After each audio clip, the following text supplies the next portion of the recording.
সকলোকে স্বাগতম জনাইছোঁ মোৰ অন্য এটি ভিডিঅ'লৈ। আজি মই দুটা কেকৰ ৰেচিপি লৈ আহিছোঁ। Eggless cake.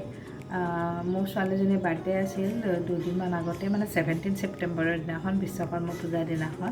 তো তাইৰ কাৰণে মই দুটা কেক বনাইছিলোঁ। এটা স্কুলত দিবৰ কাৰণে, সেইটো অলপ ডাঙৰ আছিলে, মানে অলমষ্ট 2 কেজিতকৈ বেছিয়ে আছিলে, কাৰণ ষ্টুডেণ্ট বেছি যিহেতু। আৰু ইয়াৰে বেছিভাগ মানুহে এগটো নাখায়, নন ভেজ নাখায়, সেইকাৰণে মই এগলেছে বনাইছিলোঁ। দুইটা কেকে এগলেছ বনাইছোঁ। এটা চকলেট কেক বনাইছিলোঁ আৰু স্কুলত দিয়াটো মই অৰেঞ্জ ফ্লেভাৰৰ বনাইছিলোঁ।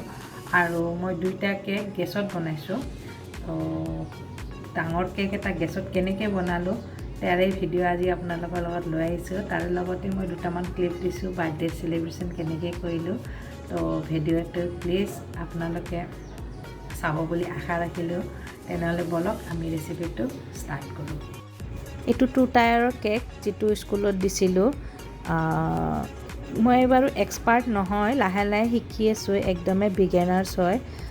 কেইটামানে কেক বনাইছোঁ আৰু ঘৰত কাৰোবাৰ বাৰ্থডে থাকিলে বা ছোৱালীজনীৰ বাৰ্থডেত হওক, মই নিজেই ঘৰতে কেককেইটা বনাওঁ। তো কেনেকুৱা হৈছে চাওক। পাৰফেক্ট হোৱা নাই মই জানো, তথাপিও ট্ৰাই কৰি আছোঁ। আৰু এইটো বাৰ্বি কেকটো, ছোৱালীজনীৰ বহুত ডিমাণ্ড আছিল, তাইক বাৰ্বি কেক লাগে। তো এইটো বাৰ্বি কেক বনাইছোঁ। ৰাতি 2টা বাজিছে কেক বনোৱাতে। তো মোৰ চাৰ্জো ফিনিছ হৈ গ'ল। তো মই যিখিনি পাৰোঁ মই সেইখিনি ভিডিঅ' বনাইছোঁৱে। তো আপোনালোকক দেখুৱাই থাকিম কেনেকৈ কি বনালোঁ। বাৰ্বি কেকটোত 2টা কালাৰ দিছোঁ। তলৰখিনি লাইট পিংক দিছোঁ আৰু ওপৰখিনি অকণমান ডাৰ্ক পিংক দিছোঁ। ভিডিঅ'ত ভালকৈ অহা নাই। তাৰ ওপৰত মই ৰেড কালাৰৰ স্প্ৰে, যোনটো স্প্ৰে কালাৰ এটা পায়, সেইটো দি দিছিলোঁ। তো ধুনীয়াকৈ এটা 3টা কালাৰৰ নিচিনা শ্বাইনিং আহিছিল। সেইখিনি মোৰ একচুৱেলি ভিডিঅ' কৰা নহ'ল, তো ফটো ৰখা নহ'ল, তো আপোনালোকক দেখাব নোৱাৰিলোঁ। কেক কাটিংটো দেখুৱাই দিছোঁ। ইয়াতে অকণমান আপোনালোকে দেখা পাইছে চাগে, ওপৰখিনি বেছি ৰেডৰ নিচিনা হৈছে, তলৰখিনি পিংক হৈছে। তো ধুনীয়া কালাৰ 2টা আহি গৈছিলে কেকত।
স্কুল শেষ হোৱাৰ পিছত অকণমান মন্দিৰত গৈছিলোঁ।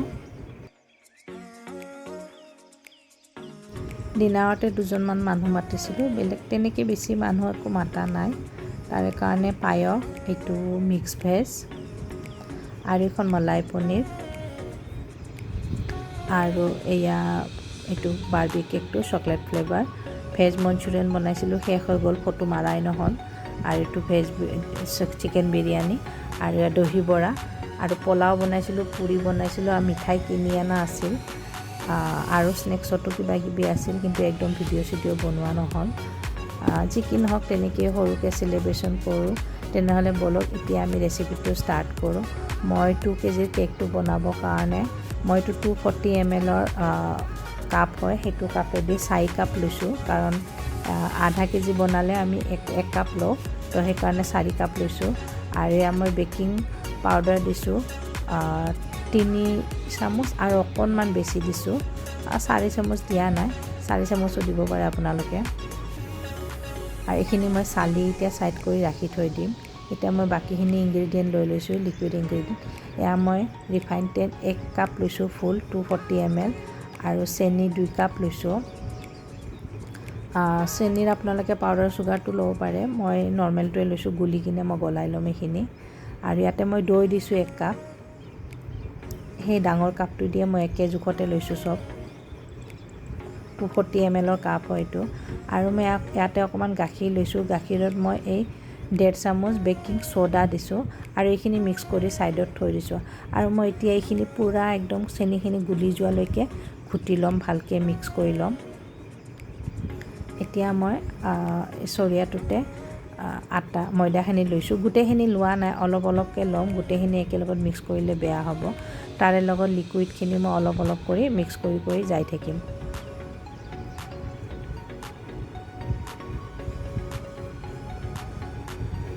এটা সাৰ্কলতে ঘূৰাব সদায়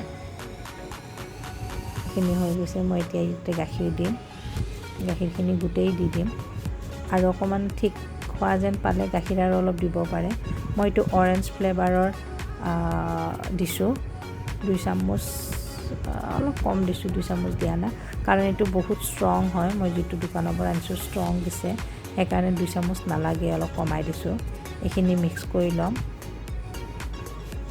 এইখিনি হৈ গ'ল মিক্স কৰি যেহেতু মই 2 টায়াৰৰ কেক বনাম সেইকাৰণে মই ইয়াৰে 2 ভাগ কৰি ল'ম 2 ভাগ কৰিবৰ কাৰণে তো 2টা পাত্ৰ মই গৰম কৰিছোঁ প্ৰিহিট হ'ব দিছোঁ এটা ডেক্সি দিছোঁ ডেক্সিটো অলপ পাতল সেইকাৰণে তলত নিমখ দিছোঁ যেন জ্বলি নাযায় আৰু এটা কুকাৰ দিছোঁ দুটাতে ষ্টেণ্ড হয় মই প্ৰিহিট কৰিব দি থৈ দিছোঁ 10 মিনিট প্ৰিহিট হ'ব দিছোঁ এতিয়া মই এটা 8 ইঞ্চি লৈছোঁ এইটো পাত্ৰ তাতে মই তলত বাটাৰ পেপাৰ দি দিছোঁ আৰু ইয়াতে অকমান মই ৰিফাইন তেল বা বাটাৰ খানি ল'ব পাৰে মই ৰিফাইন তেল খানি লৈছোঁ আৰু এটা পাত্ৰ লৈছোঁ এইটো মই সদায় এইটোতে বনাওঁ সেইটো এটাত লৈছোঁ তাতে বাটাৰ পেপাৰ লৈ লৈছোঁ এতিয়া দুইটাতে জোখমতে ইয়াৰ ঘোলটো দি দিম বাটাৰটো দি দিম যোনটো কেকৰ বাটাৰ বনাইছোঁ সৰুটোত নিশ্চয় অলপ কম যাব আৰু ডাঙৰটোত বেছি যাব কিন্তু থিকনেছটো যোনটো আছে সেইটো জুখি চাব সমান হ'ব লাগিব কাৰণ কেক দুটাৰ উচ্চতা সৰু ডাঙৰ হ'লে বেয়া হ'ব সেইকাৰণে এটা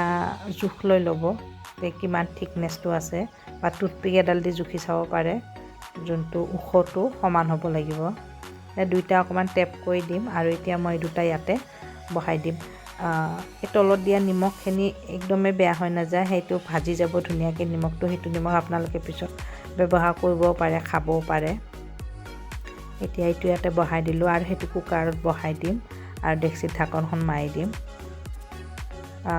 ঢাকনখনৰ ওপৰত পাৰিলে ভাৰী বস্তু কিবা এটা দি থৈ দিব তেতিয়া ধুনীয়াকৈ হৈ যাব আৰু কুকাৰৰ চিটিটো নিদিব মই দুটা বেক হ'ব দিলোঁ এতিয়া কেকটো কেনেকুৱা হ'ল মই দেখুৱাই আছোঁ চাওক এইটো বেক হোৱাতে 1 ঘণ্টা 10 মিনিটমান লাগিল আৰু সৰুটো 45 মিনিটতে হৈ গৈছে চাওক এইটো ধুনীয়াকৈ হৈ গ'ল তাৰপিছত এইটো বাৰ্বি কেকৰ এইটো মই ঘোল বনাইছোঁ মই কি ইনগ্ৰেডিয়েণ্ট ব্যৱহাৰ কৰিছোঁ মই কৈ দিছোঁ 240 ml জোখেদি ল'লে ময়দা 1 কাপ লৈছোঁ ৰিফাইন তেল 1/4 কাপ আৰু চেনি আধা কাপ দৈ লৈছোঁ 1/4 কাপ ইনষ্টা কফি 1 চামুচ দিছোঁ যোনটো আমাৰ কফি পাউডাৰ কোকো পাউডাৰ দিছোঁ 1/4 কাপ বেকিং সোডা দিছোঁ হাফ চামুচ হাফ স্পুন আৰু বেকিং পাউডাৰ 1 স্পুন আৰু মই দিছোঁ ইয়াতে ফ্লেভাৰৰ কাৰণে চকলেট ফ্লেভাৰ এটা দিছোঁ বা ভেনিলা ফ্লেভাৰো আপোনালোকে দিব পাৰে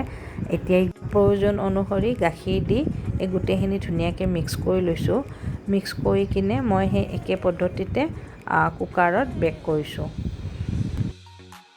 এতিয়া মই আপোনালোকক ক্ৰীমটো হুইপ কেনেকৈ কৰে দেখুৱাই দি আছোঁ এইটো চেফ গোল্ডৰ হুইপ ক্ৰীম হয় তো এইটো ভালকৈ প্ৰথমে চেক কৰি ল'ব আৰু মনত ৰাখিব ক্ৰীমটো সদায় লিকুইড ফৰ্মত থাকিব লাগিব আৰু এনেকৈ অপেন কৰে তাৰ মানে আপোনালোকে ক্ৰীমটো ডিপ ফ্ৰিজৰ পৰা ফ্ৰিজত উলিয়াই থৈ দিব একদিন আগতে মানে 24 ঘণ্টা আগতে তেতিয়া লিকুইড হৈ যাব ফৰ্মটো ক্ৰীমটো একদম লিকুইড হৈ যাব আৰু মই এতিয়া 2.5 কাপ লৈছোঁ মোৰ 2.5 কাপেদি দুইটা কেক অলমোষ্ট হৈ গৈছে অকণমান কম হৈছে মানে 3 কাপ ল'লোঁ হয় যদি মোৰ ভালকৈ গোটেইখিনি হৈ গ'লে হয় কাৰণ মই অকণমান আৰু পিছত হুইপ কৰিব লগা হৈছে তো এইখিনি এতিয়া মই উলিয়াই ল'লোঁ পাত্ৰটো ডাঙৰে ল'ব কাৰণ এইখিনি ফুলিব যিহেতু আৰু প্ৰথমে এটা চাৰ্কলতে হুইপ কৰিব আৰু প্ৰথমে কমত কৰিব মানে একত কৰিব হুইপ তাৰপিছত লাহে লাহে বঢ়াই যাই থাকিব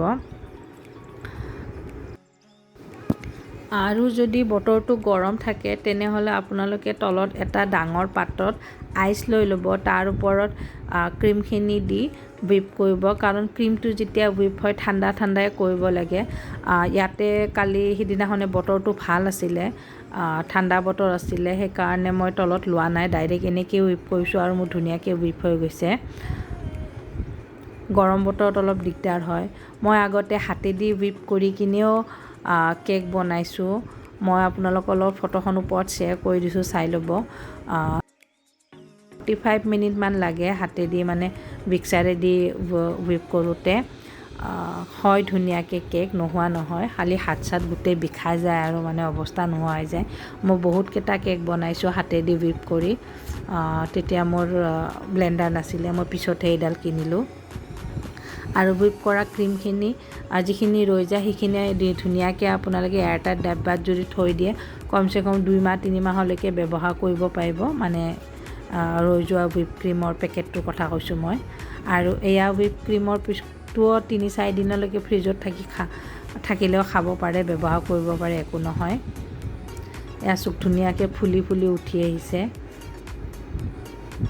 1ৰ পৰা 2, 2ৰ পৰা 3 তেনেকুৱা লাহে স্পীডটো বঢ়াই এয়াই দিয়ক। মই ওলোটাই দিছোঁ, একদমেই পৰা নাই, এইখিনি ধুনীয়াকৈ হুইপ হৈ গৈছে। মই এতিয়া কেকটো বনোৱা আপোনালোকক অকণমান দেখুৱাই দিছোঁ। প্ৰথমে মই ডাঙৰ কেকটো লৈ লৈছোঁ, ওপৰৰ বাটাৰ পেপাৰখন উলিয়াই দিলোঁ। চক কেকটো কেনেকুৱা হৈছে, কি ধুনীয়া হৈছে।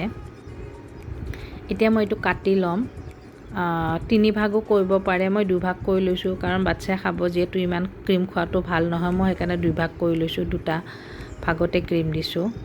এতিয়া ক্ৰীমৰ তলত পেড এখন লৈ ল'লোঁ, যোনখন বেছৰ ওপৰত মই ওপৰৰ পাৰ্টটো তলত দিছোঁ প্ৰথমে, কাৰণ ওপৰৰখিনি ফুলা আছে যিহেতু, এইখিনি ধুনীয়াকৈ মেটচ হ'বৰ কাৰণে সেইখিনি ওপৰত দিছোঁ। এতিয়া মই ইয়াতে চুগাৰ চিৰাপ দিছোঁ ওপৰত, আৰু ইয়াতে এতিয়া মই ক্ৰীম দি দিম।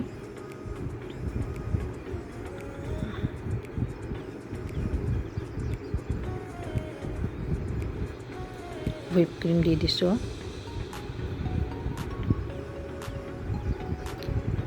এইটো যিহেতু মই অৰেঞ্জ ফ্লেভাৰৰ বনাইছোঁ, তাৰে কাৰণে মই ইয়াতে অৰেঞ্জৰ ফ্লেভাৰ দিম। অৰেঞ্জ ফ্লেভাৰৰ কাৰণে এয়া মোৰ ক্ৰাছ আছে, অৰেঞ্জ ক্ৰাছ, সেয়া মই ইয়াতে মিক্স কৰি দিছোঁ মাজত।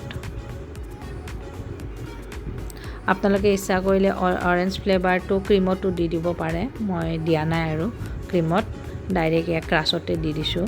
তাৰ ওপৰত তলৰটো মই এতিয়া ওপৰত দিছোঁ, কাৰণ তলৰখিনি ধুনীয়াকৈ সমান হৈ আছে যিহেতু, ওপৰত ধুনীয়াকৈ হ'বৰ কাৰণে। তাৰ ওপৰতো চুগাৰ চিৰাপ দি ল'লোঁ। এতিয়া এইখিনিও ধুনীয়াকৈ কভাৰ কৰি ল'ম। এনেকৈ মই 2টা বনাই ল'ম, বনাই কিনে মই অলপ দেৰি ফ্ৰিজত থৈ দিম, আধা ঘণ্টামান, 10 মিনিটমান থ'লেও হয়। তাৰপিছত এইটো ডিজাইন বনাম।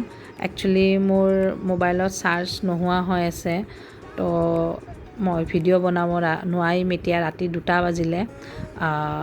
তো মই পিছত কেনেকুৱা হ'ল কেকটো আপোনালোকক দেখাই দিম। এইটো মই বেচটো বনাই ল'লোঁ, সৰু বেচটো বনাই লৈছোঁ, এইটোৰ ওপৰত এইটো দিম। আৰু মই ৰেড কালাৰৰ জেলৰ কাৰণে এয়া মই নিউট্ৰিজল লৈছোঁ, তাতে ৰেড কালাৰৰ ফুড কালাৰ মিক্স কৰিম তাতে, আৰু সেয়া দিম। তো বাকীখিনি বেয়া নাপাব, ভিডিঅ' বনোৱা নহ'ল। এয়া লাষ্টত কেকটো কেনেকুৱা হ'ল দেখুৱাই দিছোঁ চব। এইটো কেক হ'ল, এনেকৈ বনালোঁ, কেনেকুৱা হ'ল নিশ্চয় জনাব। ভিডিঅ'টো চাই পালে কেনেকৈ পালে নিশ্চয় জনাব। আৰু যিসকলে মোৰ চেনেলটো এতিয়ালৈ ছাবস্ক্ৰাইব কৰা নাই, প্লিজ ছাবস্ক্ৰাইব কৰি দিব।